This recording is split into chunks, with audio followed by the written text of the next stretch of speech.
The Grand Galactic Council Station was not something you could take in all at once. Most first-time visitors spent their first hour just trying to understand the scale of it. It was not a building. It was not a ship. It was something that had grown over 400 years of additions and expansions and political compromises about which species got which section, until it had become a structure so large that the upper decks had their own weather. Not simulated weather, not decorative rain for ambience, but actual atmospheric behavior, clouds forming against the high ceilings of the residential levels because the air up there was cold enough and humid enough to do what air does when those conditions are met. Maintenance crews dealt with it the way maintenance crews deal with everything on a station that old, which was to manage it and work around it and accept that some things were simply part of the character of the place now. The main council chamber was on the middle levels where the weather was not a problem. It was enormous in the way that things built to impress tend to be enormous, with tiered seating that rose up on all sides in a curve that kept going until it met a ceiling so far above the floor that the upper rows were genuinely difficult to see from below. The acoustics were extraordinary. A being speaking at normal conversational volume at the central podium could be heard clearly in the last row of the highest tier, which was either impressive engineering or a pointed reminder to everyone present that nothing said in this room was said privately. Today every seat was filled. Thousands of delegates from hundreds of species, wearing the formal dress of their respective governments and the carefully neutral expressions of beings who had learned that showing too much of what you actually thought in this room was a strategic disadvantage. Ambassadors and senators and ministers and representatives of various titles that translated differently across different languages but all meant roughly the same thing, which was a person sent here to protect their species' interests while appearing to care about everyone else's. The agenda for the day was long. It covered trade disputes and territorial boundaries and a fairly complicated argument about navigation rights through a particular stretch of space that 3 different species claimed for 3 different historical reasons. The item that had drawn the most preparation from the most delegations was near the middle of the afternoon session. The question of humanity's status in the galactic community.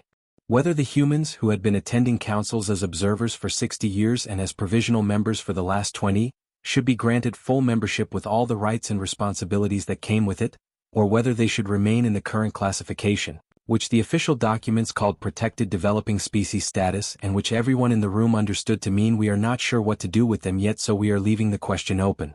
It was a reasonable question with complicated political dimensions and most of the delegations had prepared positions on it.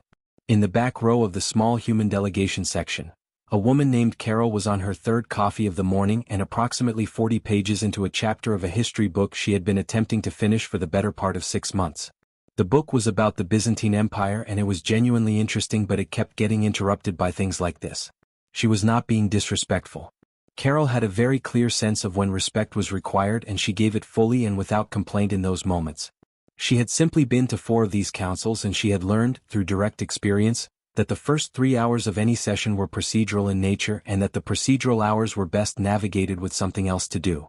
Nothing of consequence happened before lunch. This was not cynicism. It was pattern recognition. Carol was 47 years old and had taught high school history in a mid-sized town in Ohio for 16 years. She was good at it in the specific way that the best teachers are good at it, which is not just knowing the subject but knowing how to make other people care about it, how to take something that happened hundreds of years ago and make a room full of teenagers feel why it mattered. She coached the girls' track team on Thursday afternoons and she served on the school curriculum committee and she drove a car that needed its passenger side window looked at and she had a cat named Biscuit who was opinionated about mealtimes. She had been appointed Earth's civilian observer representative to the Galactic Council 3 years ago by a process that she still did not entirely understand, involving several government departments and a subcommittee and a background check that had apparently taken 4 months. The title sounded significant and the actual work of it was mostly sitting in rooms and taking notes and occasionally being asked to answer questions about human culture or biology or social organization by delegates who were curious but had not wanted to ask the official diplomatic staff. She had answered questions about what humans ate, how humans slept, why humans had such an attachment to pets, what the deal was with human music, and once, memorably, a very detailed set of questions about how human children learn things that had turned into a 2-hour conversation with a Vale education minister who found the entire concept of homework philosophically troubling. She was good at the job. She was present, she was honest, she did not perform importance she did not feel, and the delegates who had gotten to know her over 3 years trusted her in the specific way that people trust someone who is clearly not trying to impress them. The morning session moved through its procedural items with the steady, unhurried pace of institutional process. Carol read her book and drank her coffee and made occasional notes when something relevant came up. Then Lord Dravan of the Suri Compact stood up and the quality of the room changed. Dravan was a significant figure in the council and he knew it, and he moved through the world in the way of beings who have known that for long enough that it has become background noise to them. He was tall and thin with a long face and 4 pale eyes that moved slowly and independently in the way of his species, and he had the specific confidence of someone who had been the smartest person in most of the rooms he had been in for most of his life and had drawn certain conclusions from that. He was not cruel. He was not petty. He was the kind of being who genuinely believed he was doing good work and who had the track record to make that argument with some credibility, which made him considerably more dangerous than someone who was simply ambitious without the results to back it up. He adjusted his formal robes, which were the deep blue of his compact's senior diplomatic rank, and he looked around the chamber with the unhurried ease of someone who had prepared carefully for this moment and was ready to spend it well. "I would like to raise a point," he said, "that I find somewhat remarkable has not been formally raised before now." The chamber gave him its attention the way it gave attention to Dravan, which was immediately and fully. "We are debating the status of the human species," he said. "Full membership. Expanded rights. Greater integration into the structures and responsibilities of this community. These are significant things to grant." He paused, looking around the room. "And yet I find myself wondering whether anyone in this chamber has actually answered a prior question. A more basic question." Another pause, shorter this time. "Has anyone here actually tested what humans are capable of? In any real and meaningful sense? Or have we simply assumed, based on how they look and how briefly they have been part of this community, that they are harmless, and proceeded to treat them accordingly without ever checking whether that assumption was correct?" The silence that came after was not the silence of offense or outrage. It was the silence of several thousand beings simultaneously realizing that they did not know the answer to a question that, now that it had been asked out loud, seemed like a fairly obvious one to have asked considerably earlier. The council moderator was a careful professional who had managed sessions through some difficult moments, and he handled this one with the measured calm of his position. "The council notes the delegate's question," he said. "I would point out that we do have a human civilian representative present if the delegate would like to put the question directly." "Yes," Dravan said immediately and looked past the rows of delegates toward the back of the human section. "I would very much like to hear from her." Several thousand heads turned. Carol had heard the question. She had been listening as she always was, even when it looked like she wasn't. She looked up from her book and took in the several thousand faces now oriented in her direction with the calm of someone who had spent 16 years being looked at by rooms full of people waiting for her to say something. She put her bookmark in, closed the book, picked up her coffee. "Sure," she said. "What do you want to know?" Dravan's smile was the smile of someone who had already written the next several scenes in his head and was satisfied with how they were going to go. "I would like," he said, with the pleasant tone of someone making a perfectly reasonable request, "a demonstration." Carol set her coffee down. Not quickly. Not with any drama. Just set it down slowly and looked at Dravan across the enormous chamber with the specific expression of a person doing a rapid internal calculation. In the front row of the human diplomatic section, the senior aide leaned very close to his colleague. "Did he just ask what I think he asked?" His colleague kept his eyes forward and his voice very low. "Someone," he said quietly, "really should have told him what she did before she started teaching." The room they gave her was on the lower level of the council station, in a section used for security demonstrations and equipment testing and the kind of official functions that required space and reinforced walls and were not meant to be visible from the main corridors. It was roughly the size of a school gymnasium, which Carol noticed immediately and found faintly amusing given the circumstances. The floor was a dark material that absorbed light. The walls were plain and slightly curved at the corners, the kind of design that removes sharp edges from a space where things might be thrown against them. The ceiling was high with even lighting that cast no real shadows anywhere, the kind of lighting that was fair to everyone in the room regardless of which direction they were facing. Above it, separated by a floor of reinforced transparent material, was the observation area. Every delegate who had been in the chamber when Dravan asked his question had apparently decided that whatever was about to happen was worth seeing in person, because the observation area was packed. Thousands of beings pressed toward the transparent barrier, looking down at the room below with the specific attention of a crowd that has been promised something and is not entirely sure what it is going to get. The 12 soldiers were already in the room when Carol was escorted in. She looked at them the way she looked at things, which was directly and without making too much of it. They were Suri demonstration unit soldiers, which meant they had been selected from a pool of candidates that was already exceptionally good and had then been further selected from that pool based on performance metrics that the Suri military considered the most relevant indicators of genuine capability. They were large by Suri standards, which meant they were large by most standards. They wore light combat armor that was designed to allow full range of movement while still providing meaningful protection. They stood in a loose formation with the relaxed readiness of people who were very good at what they did and knew it without needing to perform it. They looked at Carol with the polite and professional neutrality of soldiers who had been asked to do something and were going to do it properly. Carol looked at the room. She looked at the soldiers. She looked at the observation window above. She asked for 5 minutes. The request was granted without comment, though several delegates in the observation area exchanged glances that suggested they found the request puzzling. 5 minutes to do what, exactly, was the unspoken question. Prepare? Warm up? Reconsider? Carol used the first minute to take off her jacket. She folded it carefully and laid it over the back of a chair near the wall, the kind of automatic neat habit that comes from years of classroom living where things left unfolded stay unfolded. She used the next minute to finish her coffee, which she had carried in with her and which was by this point only lukewarm but was still coffee and therefore worth finishing. She used the remaining 3 minutes to roll up her sleeves to the elbow and walk slowly around the edges of the room. She was not warming up. She was not doing any kind of physical preparation.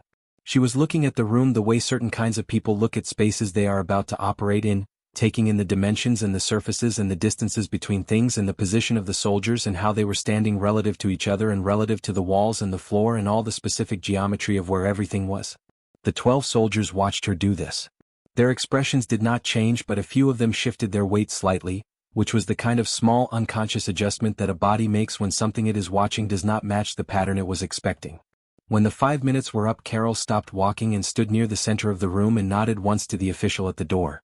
The official announced the exercise had begun and stepped out and closed the door. What happened over the next 23 minutes was not something that the official council recording system had a good category for. The archive staff, who were thorough professionals responsible for maintaining accurate records of everything that happened under council auspices, reviewed the footage 3 times before filing it.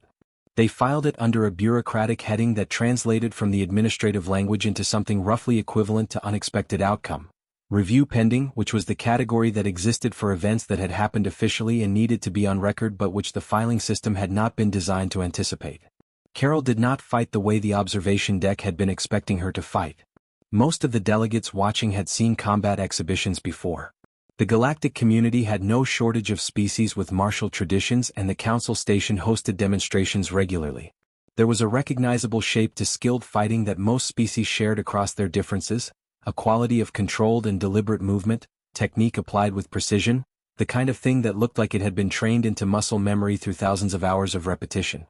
It was impressive to watch because it was clearly the product of enormous effort and because it had an aesthetic quality that made it readable as something purposeful and refined. Carol did not look like that. She did not move like someone performing a trained skill. She moved like someone solving a series of immediate practical problems as quickly as possible with whatever was available, which is a different thing entirely and looks completely different from the outside. There was nothing fluid about it. Nothing that would make good footage for an exhibition reel. It was angular and improvised and sometimes awkward and completely relentless. She used the room as an active part of what she was doing rather than just a space she happened to be in. The walls were relevant. The floor was relevant. The distance between 2 soldiers standing near each other was relevant. She moved through the space in ways that put things between her and problems that were coming and put problems between soldiers who were trying to coordinate with each other, and the geometry of it shifted constantly so that the 12 soldiers, who had trained extensively in coordinated response and were very good at it, kept finding that the situation they were coordinating their response to had already changed into a different situation. She took hits. This was the part that made the observation deck make sounds. The Suri soldiers were strong and fast and they were not holding back in any meaningful way because this was a demonstration of capability and holding back would have defeated the purpose. When they connected, it was visible and it was real, and several of the delegates watching made the involuntary physical response of beings watching something painful happen to another being. Carol did not stop. She did not stop in the way that suggested she had not noticed. She had clearly noticed. The noticing was visible in the way her face registered it and then set it aside and continued. She absorbed the cost of staying in close range and continued to operate at close range because close range was where the geometry worked in her favor, and the cost of being there was a cost she had apparently decided in advance she was willing to pay. 23 minutes is not a long time in most contexts. In the context of a room with 12 trained soldiers, it is a very long time. It is long enough for things to get expensive for everyone involved. It is long enough for the situation to become very clear.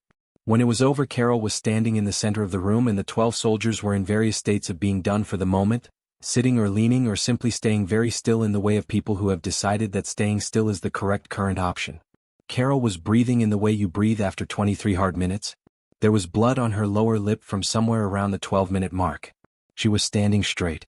She looked up at the observation window. The observation deck was completely silent. Not the between-things silence of a crowd waiting for the next moment. The actual silence of several thousand beings who had stopped producing noise because their full processing capacity was occupied with what they had just watched. Dravan was at the front of the observation area with both of his long hands wrapped around the safety railing. His 4 pale eyes were fixed on the woman standing alone in the center of the room below. He had the look of a being whose carefully prepared internal script had just been handed back to him with significant revisions. Carol wiped her lip with the back of her hand. She looked at the blood on her knuckle for a brief moment, the way you look at a minor inconvenience, and then looked back up at the window. "Just so the record is clear," she said, and her voice carried easily in the quiet room, "I teach history to 12-year-olds. I have been doing that for 16 years. She reached over and picked up her jacket from the chair where she had folded it. "I coach the girls' track team on Thursday afternoons. I'm not a soldier. I have never been a soldier." She put the jacket on. "I would strongly suggest that before this council makes any further decisions about the human species, someone arrange for you to meet a person who actually does this kind of thing for a living." She said it without heat, without performance, with the matter-of-fact tone of a teacher giving a class a piece of information they are going to need later. The silence that followed was different from the silence that had come before it. The before silence was shock. This silence was the sound of several thousand beings updating something fundamental in their understanding of a subject they had thought they already had a reasonable handle on. Dravan released the railing. He straightened his robes with the automatic dignity of a being whose hands needed something to do while his mind worked through what it had just received. When he spoke, his voice was still composed in the way that long practice makes a voice composed even when the person using it is not entirely composed underneath. "Very well," he said. He looked around the observation deck, meeting eyes, reasserting the certainty that was his natural resting state even when it had just taken a significant knock. "Bring us someone who actually does this for a living." In the back corner of the observation area, the senior human diplomatic aide had his comm out and was typing with the focused speed of someone who needs to send a message immediately and needs it to be exactly right. The message was 4 words. It said, "They asked for professionals." He sent it and put his comm away and looked back down at Carol, who had finished putting on her jacket and was looking around the room for her coffee cup, apparently having remembered that she had left it somewhere and wanted it back. The message that went out from the human diplomatic office was not a formal military request. It did not go through the channels that most species used when they needed to demonstrate their capabilities to the galactic community, the channels that involved official communications and response timelines and the careful bureaucratic language of beings coordinating something significant. It was more like a phone call. A few phone calls, actually, made by the senior diplomatic aide from a small office on the council station to people whose numbers he had in his personal comm because they were the kind of people whose numbers you kept even when you were not sure you would ever need them, because the day you needed them you would need them immediately and there would be no time to look them up. The council had given humanity 72 hours to respond. They had framed this as generous. They had expected either a formal military delegation with the accompanying ceremony and preparation time that such things required, or a quiet acknowledgement that the demonstration had been an anomaly and that perhaps the question of full membership could be revisited at a later council session after everyone had had time to think. What they got instead arrived in 41 hours on a standard civilian transport that docked at one of the station's smaller bays without any advance announcement beyond the basic docking request that all arriving ships filed as a matter of procedure. 3 people came down the ramp. They were carrying duffel bags. Not equipment cases, not military transport containers, just the kind of worn practical bags that people bring when they are going somewhere for a few days and have packed what they need without overthinking it. They walked down the ramp with the unhurried ease of people who had traveled enough that arriving somewhere new was not a thing that required any particular adjustment, just a moment of taking in the new environment and getting oriented before getting on with whatever came next. A formal reception delegation was waiting for them. Several council officials in their ceremonial dress, 2 Suri security officers, a representative from the station's diplomatic coordination office, and a small cluster of delegates from various species who had come to the docking bay specifically because they wanted to see what humanity considered an appropriate response to Dravan's challenge. They looked at the three people with the duffel bags. The three people with the duffel bags looked back at them with mild friendly expressions and waited to be told where they were going. The first was a woman named Judy. She was 43 years old and she had the kind of face that had been outside in difficult weather for enough years that it had settled into something that looked both younger than it was in some ways and older in others. She was from a small town in Colorado and she had spent 21 years doing search and rescue work in the Rocky Mountains, which are beautiful from a distance and extremely serious up close. The Rocky Mountains do not care about your timeline or your equipment or your level of preparation. They have their own conditions and their own rules, and if you go into them in trouble, the only thing that comes after you is people like Judy, who had built her entire professional life around going into places that the mountains had done their best to make unrecoverable and finding the people there and bringing them back out. She had a calm about her that you noticed immediately. Not the performed calm of someone trying to appear unruffled in a situation that is actually ruffling them. The real kind, the kind that gets built over years of being in situations where panic is a luxury you cannot afford, and so you stop having it as a default response and start having something more useful instead. She looked at the docking bay and the reception delegation and the unfamiliar alien faces with the same expression she probably used when assessing a difficult mountain situation, which was interested and attentive and already starting to organize what she was seeing into useful information. The second was a man named Dale. He was from a town outside Houston, Texas, and he was 39 years old and had spent 15 years working wildfire suppression, which is the job of going toward fires that are large enough to have their own weather systems and doing structured and dangerous work in the middle of them. The fires he had worked had covered areas measured in hundreds of thousands of acres. He had worked in conditions of heat and smoke and noise and rapidly changing situation that most beings would find it genuinely difficult to remain functional inside, and he had learned through 15 years of that to think clearly when everything around him was loud and fast and hot and the information he was working with was incomplete and changing by the minute. He was not physically imposing. Medium height, lean, with the kind of build that came from a job that burned a lot of calories rather than one that built a lot of mass. But there was something about the way he stood and the way his eyes moved that communicated, without words, that he had never encountered a situation too chaotic or too urgent for him to keep his head inside it. He looked at the council station around him with the alert practical attention of someone automatically noting exits and structural features and the behavior of the air. The third was a man named Walt. Walt was 51 and he was from a fishing community on the coast of Alaska, and he had been commercial fishing in the Bering Sea for 25 years. The Bering Sea is not a body of water that rewards inattention or rewards overreaction or rewards anything except a very specific combination of experience and patience and the willingness to keep working when conditions are bad, because conditions are frequently bad and waiting for them to improve is not a viable professional strategy. Walt had the weathered solidity of someone who had spent a quarter century in a place that was difficult all the time and occasionally tried very hard to kill him and had not managed it yet. He did not say much. This was not shyness and it was not discomfort. It was simply that Walt had a very practical relationship with words and used them when they were the right tool and did not use them when they were not. He looked at things carefully and thoroughly and then he dealt with them, and this process worked well enough that he had never felt a strong need to add more steps to it. When he came down the ramp, he looked around the docking bay with his steady, unhurried attention and then stood comfortably and waited, which was something Walt was very good at. The Vale ambassador had positioned himself near the front of the reception group because he had wanted a clear view of whatever humanity sent. The Vale were a species that placed significant cultural value on martial presentation, and they had strong aesthetic opinions about what genuine military capability was supposed to look like when it arrived. He watched Judy and Dale and Walt come down the ramp with their duffel bags and their civilian clothes and their complete absence of ceremony, and he leaned slowly toward his aide without taking his eyes off them. "Are we certain," he said, keeping his voice low and careful, "that these are the correct humans? Is it possible there has been some kind of administrative error and these are not the ones that were meant to be sent?" His aide checked the file on his data pad. He checked it twice, which was unusual for him. "These are the ones Earth chose to send, Ambassador. All three are confirmed." The Vale ambassador looked at Walt, who was at this moment standing with his hands in his jacket pockets looking at the ceiling of the docking bay with the expression of a man thinking about something that had nothing to do with where he currently was. "The one in the jacket especially," the ambassador said. "He looks as though he is working through a completely unrelated problem in his head." He was not wrong. Walt was thinking about a repair on his boat that had been sitting in the back of his mind for 3 days. The hydraulic system on the hauling arm had developed an inconsistency that was not yet a real problem but was the kind of thing that became a real problem if you left it, and he had been turning over the likely cause and the correct fix during quiet moments. It was a satisfying problem to think about because it had a specific answer and he was getting close to it.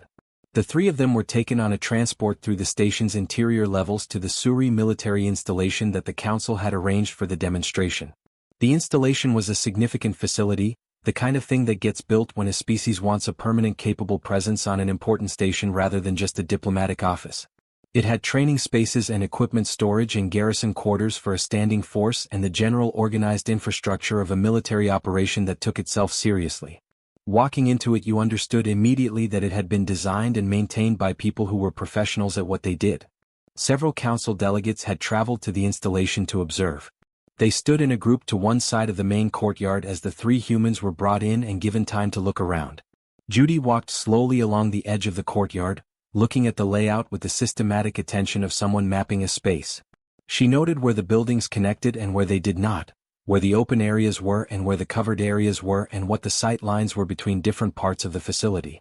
She asked one of the accompanying officials a quiet question about the drainage in the lower level and listened carefully to the answer. Dale looked at the buildings themselves. The materials they were made from and the way they were ventilated and the relationship between the indoor spaces and the outdoor areas and the way air would move through the whole complex under different conditions. He tilted his head slightly at one point, looking at a ventilation structure on the roof of the main building, and made a small sound to himself that was not quite a word.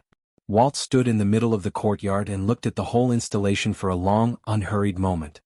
He turned slowly, taking in all of it, the same way he looked at a stretch of sea he was about to work, reading it completely before committing to anything. Then he looked at the council delegates watching him and said, in the plain, honest voice of someone reporting an observation, smaller than I expected. The courtyard was quiet for a moment. One of the junior council officials looked at his senior colleague with the expression of someone hoping for guidance about how to respond to that. The senior colleague looked back with the expression of someone who did not have any. Dravan, who had come to observe in person, stood very still and said nothing at all. The official name of the exercise was Scenario 12. It had been called Scenario 12 for about 30 years, which was how long the Suri military had been using it as their primary evaluation tool for special operations candidates. The name was not dramatic or descriptive. It did not tell you anything about what the scenario involved or why it mattered. It was just a number, the way that things that have been around long enough eventually become just their designation rather than their description. What Scenario 12 actually was, stripped of the official language, was this. You had a facility. The facility had a full defensive garrison running active protocols, meaning real soldiers doing their real jobs at full readiness, not a reduced training setup but the actual thing. Inside the facility were specific targets, designated points that needed to be reached and neutralized according to the exercise rules. Your job was to get in, get to the targets, neutralize them and get out. Without the garrison stopping you. 200 soldiers. Full protocols. Real readiness. The Suri had been running this scenario on their best candidates for 3 decades and the pass rate was roughly 30%. Not 30% on the first attempt. 30% overall, including candidates who had studied the scenario extensively, trained specifically for it, attempted it multiple times, and brought years of dedicated special operations preparation to each attempt. The ones who passed were considered exceptional. The ones who did not pass were still considered very good soldiers. It was that kind of test. The council had chosen it for the demonstration because it was the clearest benchmark they had available. It would show the 3 humans what genuine military capability looked like at a high level.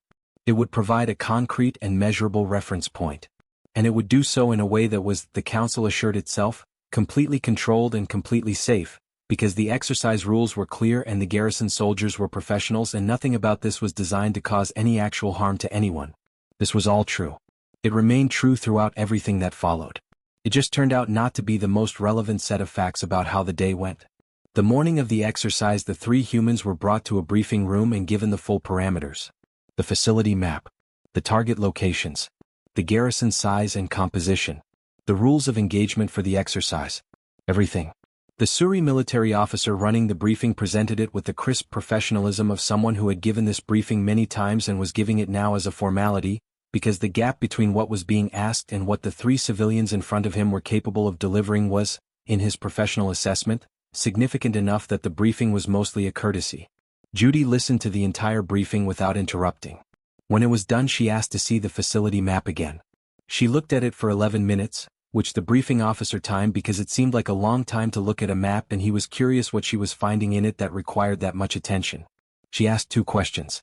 The first was about the drainage infrastructure in the lower level of the facility, specifically where the main drainage access points were and how large they were. The second was about shift change timing for the garrison, specifically the exact intervals and whether the changeover protocol required both shifts to be at the transition point simultaneously or whether there was a staggered handoff. The briefing officer answered both questions. They were odd questions, specific in ways he had not expected, and he found himself uncertain afterward whether the answers had given her something useful or whether she had simply been thorough. Judy thanked him and said she was ready. Dale had spent the briefing listening with his eyes slightly unfocused, in the way of someone who is processing what they are hearing by building a picture of it rather than just receiving the words. When the briefing ended, he asked if he could walk the exterior perimeter of the facility before the exercise started. The request was granted. He walked at once, at an unhurried pace, and he looked at the walls and the roof and the ventilation systems and the relationship between the buildings and the open spaces between them. He stopped 3 times during the walk and stood still and looked at specific things for specific periods of time. He nodded to himself at some point during each stop, the small private nod of someone confirming something they had been working out in their head. When he completed the perimeter, he said he was ready. Walt had been ready since they landed on the station. He had listened to the briefing and looked at the map and walked through the facility during the initial tour, and he had what he needed. He was currently thinking about the hydraulic arm on his boat. He had worked out the likely cause of the inconsistency during the transport over, and he was now working through the specific steps of the fix, doing it properly in his head so that when he got home he could do it properly with his hands. It was satisfying work. He was almost done with it. When the exercise officer asked if he was ready, Walt said yes and put the boat away for later. The garrison was briefed that morning as well. 200 soldiers told that an infiltration exercise was beginning, that the infiltrators were 3 civilian humans with no military background, and that the garrison's job was to run full defensive protocols and prevent the targets from being reached. The garrison commander was a thorough professional who had run this exercise many times from the defensive side and who took it seriously regardless of who the infiltrators were, because running a sloppy defense was bad practice whether or not the threat was significant. He told his soldiers to treat it as real. This was standard. This was always the instruction. It turned out to be more relevant advice than usual. The exercise started at 9 in the morning station time. The official record of what happened over the following 4 hours exists in a document that became, in the years afterward, something that certain people in human military and academic circles passed around and discussed and referenced and argued about, not because it was dramatic but because it was written by a garrison commander who was a genuinely good professional and who described what happened with complete honesty and precision and without any attempt to make it sound better or worse than it was, and what he described was something that did not have a clean explanation. The garrison's defensive response was never wrong. That was the thing that the commander kept returning to in his report. His soldiers did not make mistakes. They ran their protocols correctly. They responded to developing situations appropriately and in accordance with their training. When information came in, they acted on it correctly. When the situation shifted, they adjusted correctly. Every individual decision in the chain was the right decision given the information available at the time it was made. The problem was that the situation they were responding to kept being a different situation than the one their response was designed for, and it kept being different in a new way each time, so that the correct response to the previous version of the problem was never quite the correct response to the current version, and by the time the adjustment was made the problem had moved again. The garrison was 1 step behind for 4 hours. Not 2 steps. Not hopelessly lost. Just 1 step, consistently, in a way that could not be closed because closing it would have required predicting where the problem was going next, and the problem did not go where problems were supposed to go. Judy moved through the facility the way she moved through mountain terrain, which was with complete attention to the environment and complete flexibility about the route. In search and rescue work, the environment is never cooperative. The path you planned is never the path you take because the mountain does not care about your plan and the conditions change and the person you are looking for is not where the last information said they were. You develop, over years of that, a relationship with unpredictable environments that is fundamentally different from the relationship that someone trained in controlled conditions develops. You stop expecting the situation to behave and start working with whatever it is actually doing. Judy had 21 years of that. She found routes through the facility that were not on the map because they were not supposed to be routes, maintenance access points and drainage channels, and the spaces between systems that existed for functional reasons rather than transit reasons. She moved through them with the calm efficiency of someone for whom tight and dark and technically not a corridor was just a description of the current path rather than a problem with it. Dale's understanding of how structures behaved under different conditions was the kind of understanding that only comes from years of working inside structures while they were actively trying to become dangerous. He knew how air moved through buildings and how that movement created patterns and how those patterns could be used if you understood them. He knew that ventilation systems that were designed to move air for climate control moved other things as well if you understood the geometry. He knew where the loud parts of a building were and where the quiet parts were and how to use the difference.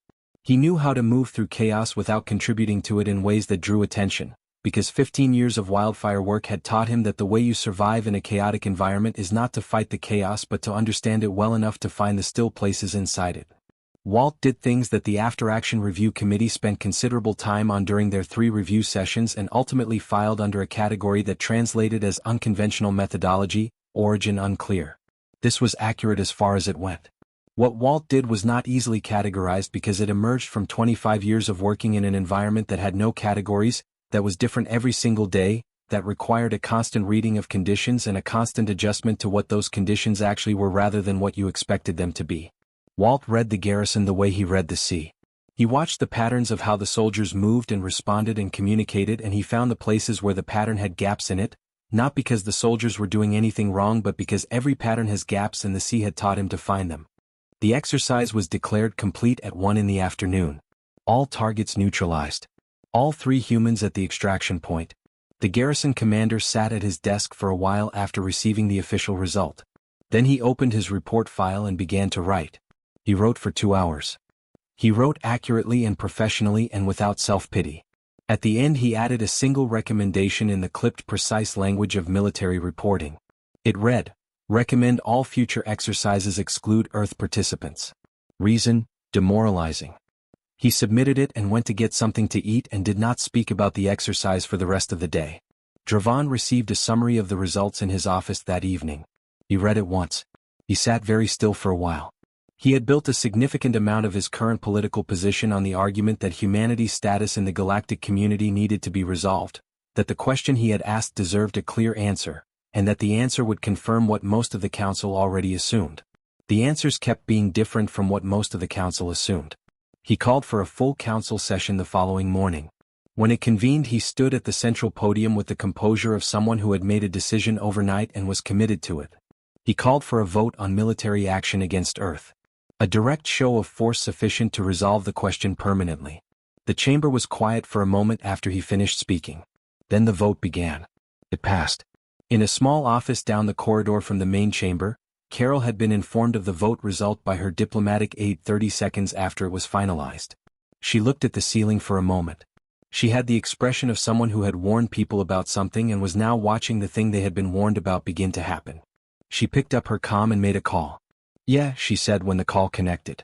"They voted yes. You have about 48 hours. A pause while she listened. "I know I told them. They didn't listen." Another pause. "No, I'm not worried. I'm annoyed. Those are different things." She listened for another moment. "Just do what you do. I'll be here." She ended the call and picked up her coffee and her book and went back to her seat in the council chamber to wait.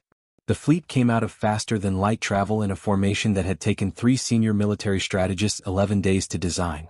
240 warships arranged across a volume of space with the specific geometry that the strategists had calculated would provide maximum coverage, maximum coordination capability, and maximum visual impact on any species looking up from the planet below and assessing their options.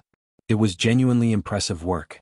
The strategists were good at their jobs and the formation showed it, each ship in exactly the right position relative to every other ship, the whole thing moving with the coordinated precision of something that had been rehearsed and refined and was now being executed at full professional standard. They dropped out of transit and there was Earth. The fleet admiral had seen the intelligence reports and the reports had been accurate. The planet looked from orbit exactly the way it looked in every image and recording the coalition had gathered during the preparation period. Blue and green and white, cloud cover moving slowly across the surface. The single large moon sitting in its orbit with the indifferent patience of something that had been there for 4 billion years and intended to continue. It was a beautiful planet in the way that living planets tend to be beautiful. the kind of beauty that comes from being genuinely and completely alive all the way from the surface to the upper atmosphere. It looked quiet. It looked, from up here, like a place where nothing complicated was happening. The fleet admiral had been doing this long enough to know that things looking quiet from orbit was not particularly useful information about what was actually happening. He sent the standard demand transmission anyway because procedure was procedure and because there was always the possibility, however remote, that the target would respond in a way that changed the calculus. It had happened before, in other engagements, beings who looked at what was coming and made the rational choice. It was rare, but it happened. The transmission went out and the fleet waited the standard response interval. Earth responded. The response was not what the transmission had asked for, which was acknowledgement and cessation and the beginning of a surrender process. It was not a counter-transmission of any kind. It was not a visible military response, no ships rising from the surface, no weapons platforms coming online in ways the fleet sensors could identify and categorize and feed into the tactical response system. The fleet system started receiving navigation data that was technically fine. This is a specific and important distinction. The data was not wrong in any way that the fleet's diagnostic systems flagged as an error. Every individual number was within normal parameters. Every signal was formatted correctly. The data passed every automated check it was sent through because it was, by every measurable standard, correct data. It was also subtly and consistently not quite right in a way that took the navigation officers 20 minutes to notice and another 40 minutes to trace, and when they traced it they found that fixing it in the obvious way produced a corrected data set that was also technically fine and also subtly not quite right in a new way. The fix created the next version of the problem. The next fix created the version after that. It was not broken. If it had been broken it would have been easier. Broken things announce themselves. They produce errors and flags and the specific alarm behavior of systems that know something has gone wrong. What the fleet's navigation was experiencing did not produce any of that. It just quietly and consistently gave the officers information that was close enough to right that acting on it seemed reasonable and far enough from right that acting on it kept producing outcomes that were slightly different from intended. The formation began to drift. Not dramatically. Not in ways that looked like a formation falling apart. In small increments that were individually within acceptable variance and collectively moving things in a direction that the original design had not accounted for. The fleet admiral was briefed on the navigation situation at the 30-minute mark. He listened to his officers describe it with the attentiveness of a professional who understood that the way a problem is described is important information about what the problem actually is. He asked several precise questions. He did not like the answers, not because they were alarming but because they were uncertain in a way that precise military problems should not be uncertain. He ordered a full diagnostic sweep and a manual cross-check of all navigation data and a review of the fleet's communication encryption. The diagnostic sweep found nothing wrong. The manual cross-check confirmed that the data was technically correct. The communication encryption review found that everything was functioning within normal parameters. He looked at these results for a moment and then looked at the formation display which showed him where his ships actually were versus where they were supposed to be and thought about the gap between those two pieces of information. Supply coordination started developing problems around the 90-minute mark. The fleet's logistics network was sophisticated and well-designed and had been tested extensively before the operation and had performed without issues during every test. What it started doing now was not failing. It was being unreliable, which the fleet's logistics officer explained to the admiral with the slightly strained calm of a professional describing something that should not be happening. Unreliable is worse than broken. Broken has a shape. You can look at a broken thing and see where it broke and work backward to why it broke and forward to how to fix it. Unreliable does not have a consistent shape. It works correctly most of the time and incorrectly some of the time, and the times it works incorrectly do not form a pattern that you can identify and address because the incorrectness is different each time. You cannot fix unreliable the way you fix broken because there is nothing specific to fix. There is just the ongoing experience of a system that you cannot fully trust doing a job that requires you to fully trust it. The logistics officer requested authorization to switch to backup protocols. The admiral authorized it. The backup protocols worked correctly for 40 minutes and then began exhibiting the same characteristics as the primary system, reliable most of the time and unreliable in the specific moments when reliability mattered most. Communication between the fleet's 4 sections, which represented the 4 allied species that had contributed ships to the coalition, started showing a delay around the 2-hour mark. The delay was small. 0.7 seconds on average, occasionally as high as 2 seconds. In normal circumstances this would be a minor technical irritant, the kind of thing that gets noted in a maintenance log and addressed after the operation. In a coordinated multi-species fleet operation running active tactical protocols, a 0.7-second average delay in the communication between sections meant that the coordination that the formation had been designed to enable was running at approximately 80% of the intended efficiency, and it meant that the 80% was unpredictable because the delay was not consistent. The fleet's tactical picture was slightly wrong, slightly unreliable, and slightly slow to update, in ways that were all individually small and collectively significant. None of these things were dramatic. There were no explosions. There were no visible attacks. There was no moment where something happened that everyone in the fleet could point to and say that is the thing that is doing this to us. There was just the ongoing experience of a large and well-designed military operation that could not quite function the way it had been designed to function and could not fully identify why. Down on Earth, in a monitoring station that had been set up in the 48 hours between the council vote and the fleet's arrival, a group of people were watching the fleet's behavior on screens that showed them considerably more about what was happening up there than the fleet's own systems were showing the people inside it. The monitoring station was not a military facility. It was a converted research station with good sensors and a very fast data processing setup and about 30 people who had been working without much sleep for 2 days.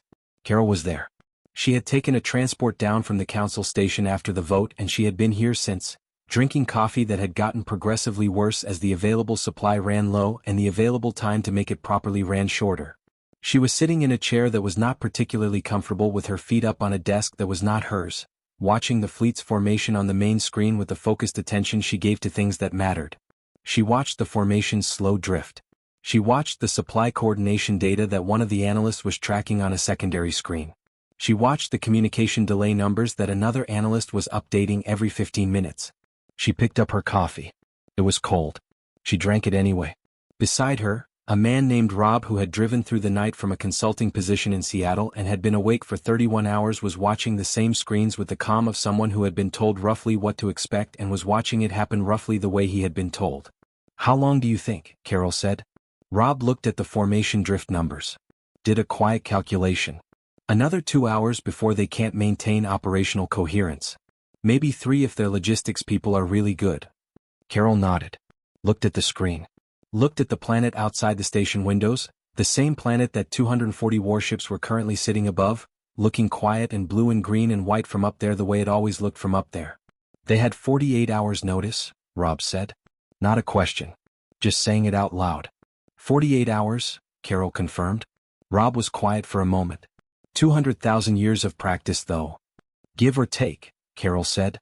The fleet's formation held for another hour and 40 minutes before the Admiral made the assessment that his operational command team had been building toward for the previous 90 minutes, which was that the fleet was not able to execute the intended operation in its current state and that the current state was not improving in any direction that suggested it would be able to execute the operation in the near future. He was a professional and he made the assessment professionally and without the kind of delay that ego sometimes introduces into these moments, because ego was a thing he had worked on over a long career and he understood that the difference between a good commander and a poor one is often just how long it takes them to see what the situation actually is rather than what they expected it to be. He ordered the fleet to withdraw. 240 warships turned and left Earth's solar system and did not come back. The council session 3 days later was the quietest large gathering Carol had attended in 4 years of attending large gatherings. The chamber was full. Every delegate was in their seat. Nobody was having side conversations. Nobody was checking their communications. Everyone was simply present and attentive in the way of beings who understood that something had changed and were not entirely sure yet what the new shape of things was. Dravon was in his seat. He was composed in the way that he was always composed, upright and precise and giving nothing away in his expression or his posture. But there was something different about the quality of his stillness today. It was the stillness of someone who had finished something and was sitting with the result. The moderator opened the floor for business. An ambassador from a small species in the outer system stood up. He was junior enough that most of the senior delegates did not know his name. He had never spoken in a full council session before. He stood up anyway with the expression of someone who had decided overnight that the moment had arrived and that waiting for a better moment was no longer a reasonable strategy. He proposed 3 things. A complete and formal apology to humanity. Immediate confirmation of full galactic membership with all associated rights. And a collective agreement, binding and recorded, that the Council would not pursue any further actions of this nature against Earth or any human settlement. He paused. Then he added, in the careful honest voice of someone saying the true thing underneath the official thing, that he would also like to propose that the council stop asking questions about human capability. Because every time the council asked the question it received an answer, and the answers had consistently not made anyone feel better, and he personally did not think that more answers of this kind were in the council's interest. The chamber was quiet for a moment. Then hands began to rise. And their various alien equivalents. Around the chamber, one by one and then in groups, until the count was not close. The motion passed. Carol flew home to Ohio 2 days later on a standard commercial transport because the diplomatic budget did not cover anything faster. She had a window seat and she slept for most of the flight, which was the first real sleep she had gotten in about a week. She got home on a Sunday evening. Biscuit was annoyed about the food situation and communicated this clearly and at length while she unpacked.